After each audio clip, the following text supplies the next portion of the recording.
Hello people. इस video में हम डिस्कस करने वाले हैं Newton School grand coding contest third problem that is grid path. Also before moving on make sure you like the video and subscribe to the channel for more such videos. So as always, let's start by understanding the question. Newton was given a grid of size n cross m. The rows are numbered from 1 to n and columns are numbered from 1 to m. ठीक है, क्या बोला गया है कि Newton को एक grid दिया गया है of size n cross m. Rows are from 1 to n and number of columns are from 1 to m. ठीक है. Each cell of the grid has a value assigned to it. The value of the cell ij is capital A of ij. हर एक cell की कोई ना कोई एक value हर एक cell को असाइन की गई है। तो i कॉमा j वाला जो सेल है उसको जो वैल्यू असाइन की गई है वो है ए आई जे। बेसिकली a करके एक 2D मैट्रिक्स दिया गया है जो कि हर एक सेल की वैल्यू रिप्रेजेंट करता है। He will perform the following operation any number of times, possibly 0. अब नीचे जो ऑपरेशन दिया गया है वो न्यूटन परफॉर्म करेगा any number of times. So it can be also 0 and it can be any possible number, any positive number. He will select any path starting from 1, 1 and ending at n, m such that if the path visits ij, then the next cell visited must be i plus 1 j or i, j plus 1. क्या बोला गया है कि ये जो operation है जो कि वो any number of times perform कर सकता है, उसकी डेफिनेशन क्या दी गई है कि वो कोई भी एक पाथ सिलेक्ट करेगा जिसका स्टार्टिंग पॉइंट जो है वो 1, 1 है और एंडिंग पॉइंट जो है वो n क्रॉस n, m है। और ये पाथ ऐसा है कि अगर i, j इस पाथ में आया होगा तो नेक्स्ट सेल i, j के बाद जो होगा वो या तो i प्लस 1, j होगा या तो फिर i, j प्लस 1 होगा। बेसिकली स्टार्टिंग से लेके अगर ये मेरा ग्रिड है, ठीक है, तो यहाँ से लेके यहाँ तक मुझे जाना है और हर एक स्टेप में मैं या तो डाउनवर्ड मूव कर सकता हूँ या तो राइटवर्ड मूव कर सकता हूँ। ठीक है, ये राइट सेल की डायरेक्शन है, वैल्यू है, इंडाइसिस है, और ये बॉटम सेल की। ठीक है, once he has selected the path he will subtract 1 from the values of each of the visited cell. तो एक बार उसने एक पाथ सिलेक्ट कर लिया from starting point to ending point such that at every step we are moving either on the right hand side और on the bottom. तो वो जो पाथ सिलेक्ट किया है उसमें जितनी भी सेल्स आती है उन सभी सेल्स की जो वैल्यू है ए ऑफ आई जे उसको वो 1 से कम कर देता है, मतलब उसमें -1 करता है। ठीक है, और ये ऑपरेशन है वो any number of times perform कर सकता है। You have to answer whether there is a sequence of operations such that Newton can make all the values in the grid equal to 0 after those operations. If there exists a sequence, print yes, else no. तो अब जैसे ये matrix है उसमें हर एक cell की value दी गई है और ये जो ऑपरेशन है जिसमें कि स्टार्टिंग से लेकर एंडिंग सेल तक मूव होना है और उसमें एक पाथ सिलेक्ट करने के बाद उस पाथ में जितने भी सेल्स हैं उन सभी की वैल्यू को 1 से कम करना है और ये ऑपरेशन वो कितने भी बार कर सकता है and every time he can select a different path. तो पूछा गया है कि क्या ऐसे सम नंबर ऑफ ऑपरेशंस, ठीक है, may be 0 may be any positive number of operations करने के बाद इज इट पॉसिबल कि ये जो पूरा मैट्रिक्स है उनमें जितने भी सेल्स है सभी के सभी सेल्स की वैल्यू जो है वो 0 हो जाए, क्योंकि हम पाथ सिलेक्ट करेंगे फिर उस पाथ पे जितनी भी वैल्यूज आएगी जितने भी सेल्स आएंगे उन सब की वैल्यू को 1 से कम करेंगे। ठीक है, तो कोई वैल्यू 4 है तो वो 3 हो जाएगी, फिर नेक्स्ट टाइम में भी वो 2 हो जाए। तो is it possible to select different paths in some number of operation such that after performing these operation सभी के सभी सेल्स की वैल्यू 0 हो जाए। अगर पॉसिबल है तो यस प्रिंट करो, अगर नहीं है तो नो प्रिंट करो। ठीक है, इनपुट किस तरह से दिया गया है, सबसे पहली लाइन में है नंबर ऑफ टेस्ट केसेस, फिर सभी टेस्ट केस में पहली लाइन में है 2 इंटीजर्स n और m जो कि number of rose and number of columns represent करते हैं, और फिर next n cross m lines में मैट्रिक्स A दिया गया है। ठीक है, कंस्ट्रेंट्स मैंने यहाँ पे लिख दी है। सो आई होप आपको क्वेश्चन क्लियर है। अब इसके कंसेप्ट पे मूव करता है। अब अगर यहाँ पे कंसेप्ट की बात करें तो बेसिकली हमें ये बताना है कि हमारे जो ग्रिड है, ठीक है, उनकी सारे के सारे सेल्स की वैल्यू दैट इज ए आई जे को हम 0 कर सकते हैं कि नहीं। इनिशियली कुछ वैल्यू दी गई है 1 से लेकर 10⁹ तक। अब ये 0 करनी है मतलब कम करनी है। कम कैसे कर रहे हैं हम, एक ऑपरेशन में क्या कर रहे हैं, 1,1 से लेके n,m तक का कोई भी एक पाथ सिलेक्ट कर रहे हैं और इस पाथ की प्रॉपर्टी क्या है कि from the starting cell if you want to reach the end cell at each step you can either take a step towards the right side और टुवर्ड्स द बॉटम सेल। मतलब कि i, j से हम या तो bottom cell में जा सकते हैं दैट इज i+1, j और राइट हैंड साइड वाले सेल में जा सकते हैं दैट इज i, j+1।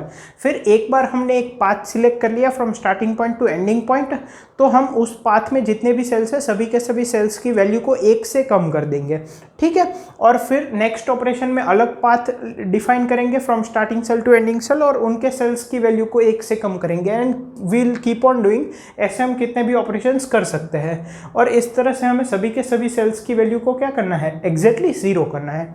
अब यहाँ पे एक बात आप समझो, अगर मुझे कोई i, j सेल की वैल्यू को 0 करना है तो वो कब 0 होगी, जब मैं जितने भी ऑपरेशंस अप्लाई करूंगा उसमें से a of i, j number of operations ऐसे होंगे जिनका पाथ जो है वो i, j से पास होता हो।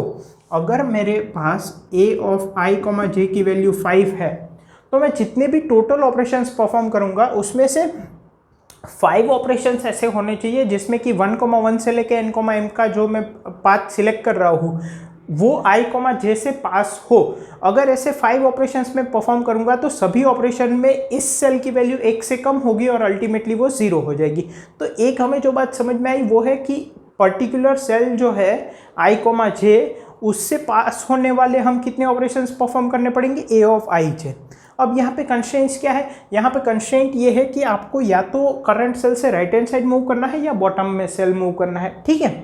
अब एक बात समझो आप, अगर मुझे मान लो मैं करंट सेल जो है a ऑफ, मान लो मैं करंट सेल i, j की बात कर रहा हूँ, ठीक है, इसकी वैल्यू को 0 करने में मैं सक्सेसफुल रहा मान लो, इसका मतलब इस सेल से पास होने वाले a of i, j number of operations हमने परफॉर्म किए होंगे, मतलब कि a of i, j number of paths ऐसे सिलेक्ट किए होंगे जो कि स्टार्टिंग से लेकर एंडिंग सेल तक गए होंगे, ठीक है। तो एक बात समझो, अगर i, j सेल से a of i, j number of paths हमने डिफाइन किए हैं तो वो 2 पार्ट्स में डिस्ट्रीब्यूट होंगे। इसमें से कुछ पाथ जो है बिकॉज 1,1 से n,m तक जाना है, कुछ पाथ इसके राइट हैंड वाले सेल में कंटिन्यू होंगे और कुछ पाथ जो है वो इसके बॉटम वाले सेल में कंटिन्यू होंगे। मतलब कि अगर ये है i, j, ये है i, j+1 और ये है मेरा i+1, j। तो अगर मैं a of i, j number of paths ऐसे सिलेक्ट करता हूँ जो कि 1 से लेके यहाँ तक पहुँचते हैं और फिर इसके थ्रू होके n,m तक पहुँचते हैं, तो यहाँ पे अगर a of i, j number of times pass हुए हैं सेल्स, तो ऐसे पाथ सिलेक्ट हुए हैं जो कि a of i, j number of times है, तो इसमें से कुछ पाथ्स मान लो k वो यहाँ से इसके बाद नेक्स्ट स्टेप राइट लिया होगा, मतलब कि इस सेल के थ्रू पास हुए होंगे, और रिमेनिंग जो है a of i, j minus k number of paths वो यहाँ से नीचे गए होंगे एंड फिर आगे प्रोसीड करके यहाँ पहुँचे होंगे n,m तक। तो इसका मतलब मैं ये कह सकता हूँ कि करंट सेल से जितने पाथ पास हुए हैं वो उसमें से कुछ पाथ्स जो है, मतलब कि 1,1 से लेकर n,m तक जाने में जितने भी हम ऑपरेशंस करेंगे सबके लिए कोई ना कोई पाथ डिफाइन करेंगे। तो अगर कोई पर्टिकुलर i, j है उससे टोटल नंबर ऑफ ऑपरेशन में अगर हम a of i, j number of path pass करवा पाते हैं पहली चीज़, तो उस सेल की वैल्यू 0 हो जाएगी। सेकेंड, उसमें से कुछ पाथ राइट हैंड साइड वाले सेल में जाके कंटिन्यू करेंगे और कुछ पाथ बॉटम वाले सेल में जाके कंटिन्यू करेंगे अप टू n,m। तो अब हमें एक चीज़ ये पता चल गई कि करंट सेल जो है उसमें से a of i, j number of path pass होने चाहिए। सेकंड, हमें करंट पाथ से राइट हैंड साइड वाले सेल के बीच में रिलेशन बनाना पड़ेगा और करंट जो सेल है i, j उससे उसके बॉटम वाले सेल में रिलेशन बनाना पड़ेगा, क्योंकि कुछ पाथ आगे से डिस्ट्रीब्यूट हो जाएंगे, मतलब राइट हैंड साइड जाके एंड तक जाएंगे और कुछ नीचे जाके एंड तक जाएंगे, ठीक है, पहली चीज़। अब अगर मैं i, j सेल की बात करूं तो यहाँ पे कहाँ से पाथ आए होंगे, यहाँ पे एक तो i-1, j से पाथ आए होंगे, 1 से लेके यहाँ तक पहुँचे होंगे और फिर यहाँ से कुछ नीचे गए होंगे, कुछ आगे गए होंगे तो यहाँ पे आए होंगे, और कुछ पाथ्स ऐसे होंगे जो कि i, j-1 से आए होंगे। तो यहाँ से हम ये कह सकते हैं कि यहाँ से आने वाले जो पाथ है प्लस यहाँ से जो आने वाले पाथ है should be equal to a of i j, तभी इसकी वैल्यू 0 होगी इस सेल की। ठीक है, तो इन चीज़ों को ध्यान में रख के अब हमें हमारा कंसेप्ट यूज़ करना है और हमें चेक करना है कि whether it is possible to make a of i j equal to 0 for all the cells simultaneously. तो अब मैं क्या कर सकता हूँ, मान लो ये मेरा ग्रिड है, तो मैं रो वाइज टॉप से लेके बॉटम तक ट्रैवर्स करूंगा, मतलब पहले फर्स्ट रो, फिर सेकंड रो, फिर थर्ड रो, और ट्रैवर्स के लिए कैसे करूंगा, पहले फर्स्ट कॉलम, फिर सेकंड कॉलम, फिर थर्ड कॉलम, फिर फोर्थ कॉलम, फिर fifth column and so on. हम क्या करेंगे, हम करंट सेल में जितने भी पाथ से उनको राइट हैंड साइड वाले में डिस्ट्रीब्यूट करेंगे और बॉटम वाले में डिस्ट्रीब्यूट करेंगे। फिर जब हम करंट सेल में आएंगे तब हम देखेंगे कि जितने रिक्वायर्ड पाथ है उतने हो गए हैं कि नहीं। अगर एक सेल के लिए भी नहीं हुए हैं then our condition will be false, we will print no, otherwise yes. For example अगर मान लो यहाँ a ऑफ i j की वैल्यू 100 है, ठीक है, तो भाई यहाँ से तो हम कितने भी मतलब any number of operation start कर सकते हैं, तो मैं 100 ऑपरेशन स्टार्ट करूँगा ताकि इसकी वैल्यू 0 हो जाए। अब कुछ आगे डिस्ट्रीब्यूट होंगे, कुछ यहाँ पे डिस्ट्रीब्यूट होंगे, तो मान लो इसकी वैल्यू 60 है, इसकी 40 है, तो मैं यहाँ से अगर 100 पाथ स्टार्ट करूँगा टू रीच ईयर, तो मैं 60 में आगे जाऊँगा और 40 में यहाँ पे जाऊँगा, जिससे कि इसकी वैल्यू भी 0 हो जाए और इसकी वैल्यू भी 0 हो जाए, क्योंकि मुझे सबकी वैल्यू 0 करनी है। ऐसा हम इस तरह से मूव करेंगे। ठीक है, पहले first row from left to right, फिर second row left to right. हम क्या करेंगे, हम यहाँ से कुछ नंबर यहाँ डिस्ट्रीब्यूट कर देंगे और कुछ नीचे डिस्ट्रीब्यूट कर देंगे। फिर मान लो मैं इस सेल पे आया, ठीक है, आया, अब मुझे यहाँ पे जितने पाथ्स है उसमें से कुछ यहाँ डिस्ट्रीब्यूट करने हैं, कुछ यहाँ डिस्ट्रीब्यूट करने हैं।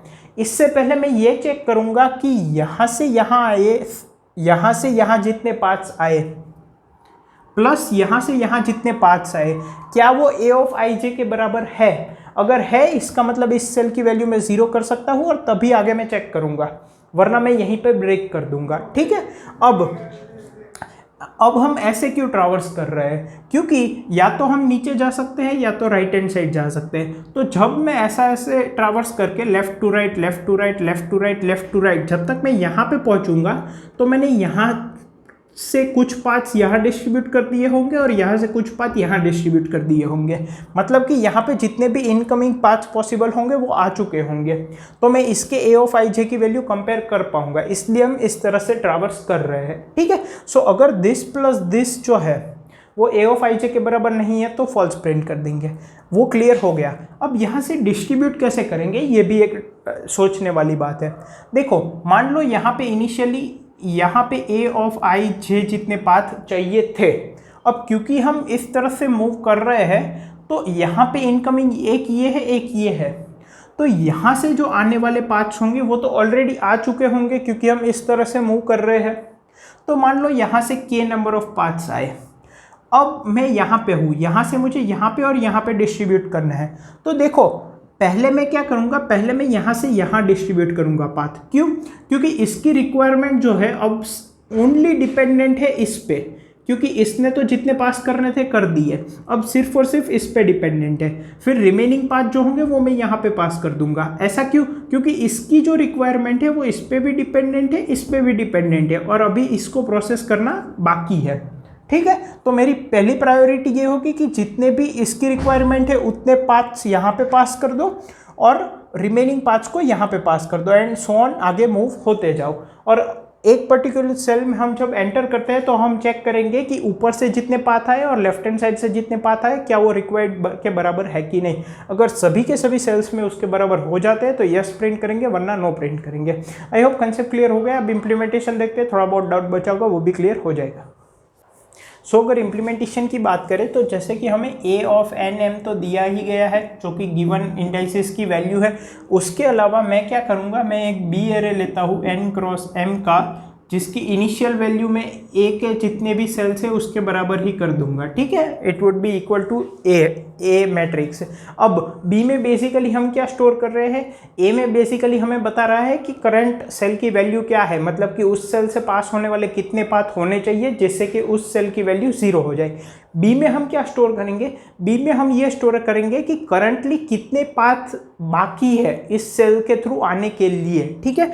मतलब कि वो हमें कैसे हेल्प करेगा, जैसे कि अगर मैं इस सेल की बात करूं तो मैं यहां से कुछ पाथ यहां पे पास कर दूंगा और कुछ पाथ्स यहां पे पास कर दूंगा, ठीक है।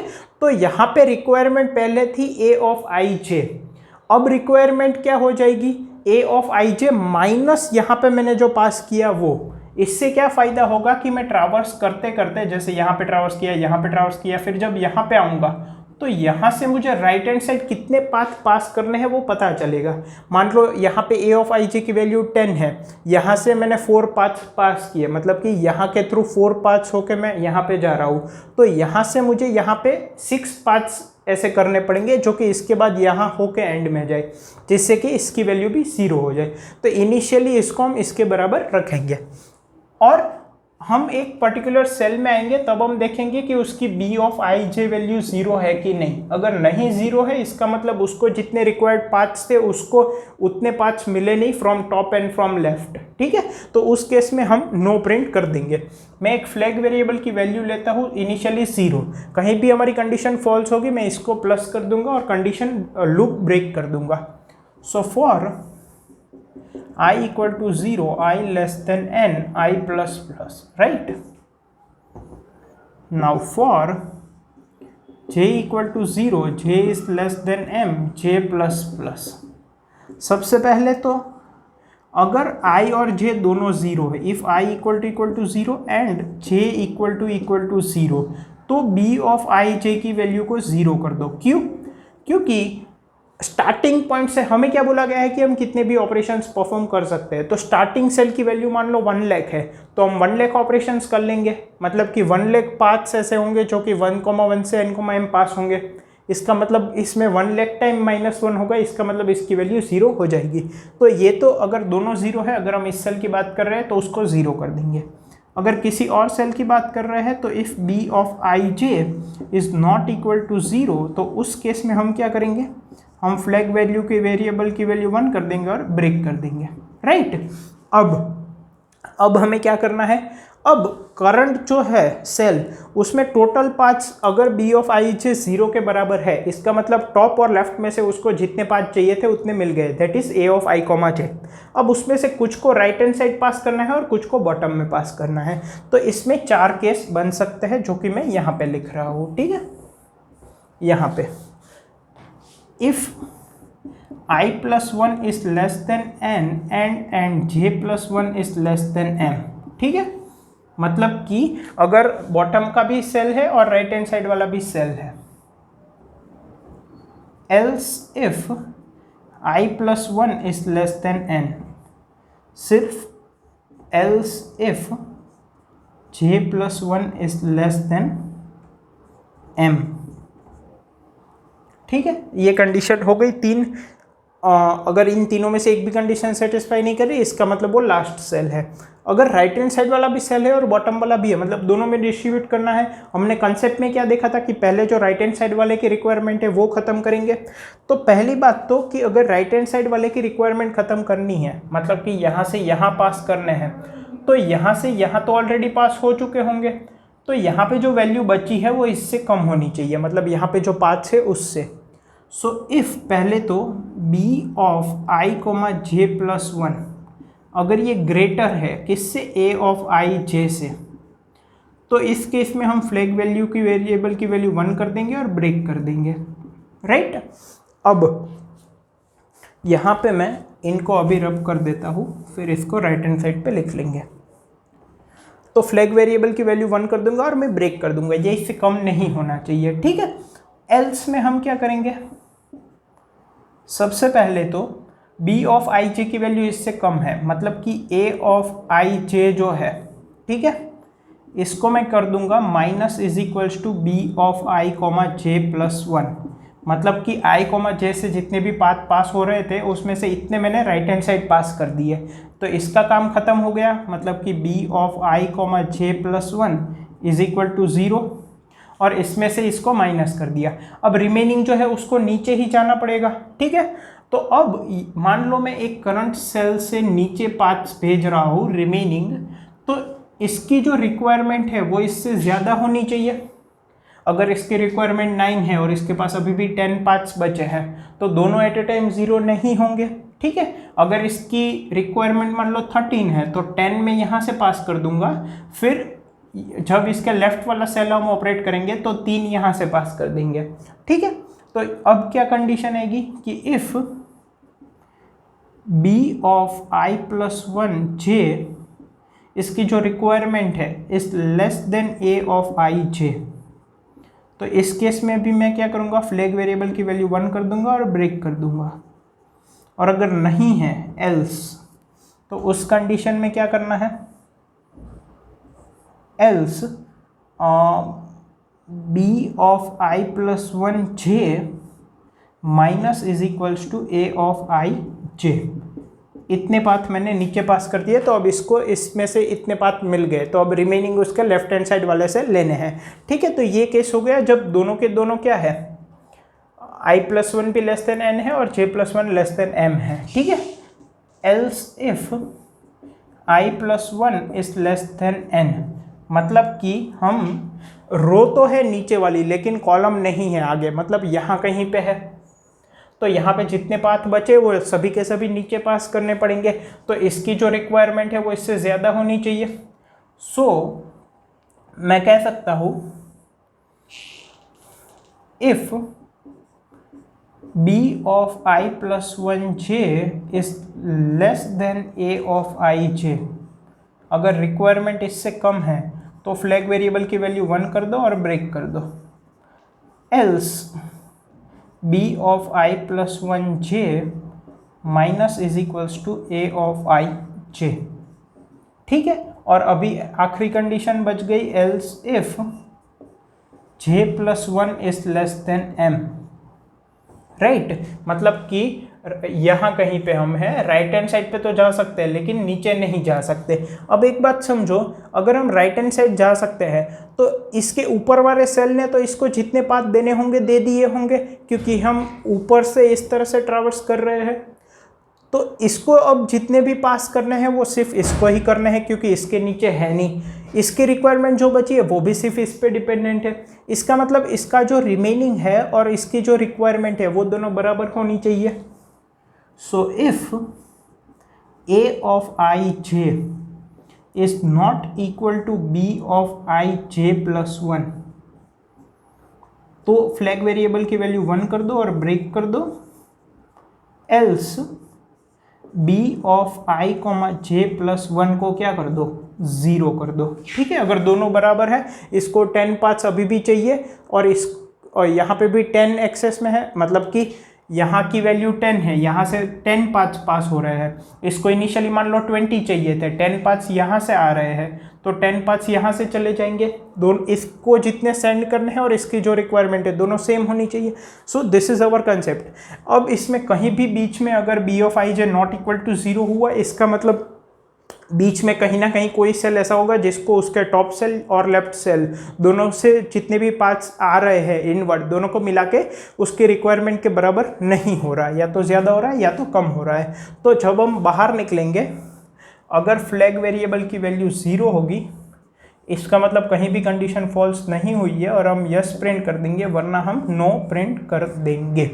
और एक चीज़ ये इस फॉर लूप के अंदर है, तो यहाँ पे हम एक और कंडीशन लगा सकते हैं कि if flag variable is greater than 0, तो आगे चेक करने की ज़रूरत नहीं है, ब्रेक कर दो, ठीक है। कहीं भी अगर टाइम कॉम्प्लेक्सिटी की बात करें, so it would be 2 for loop लग रहे हैं, so it would be big O of number of test cases into n into m, जो कि गिवन टाइम लिमिट में इजीली हो जाएगा।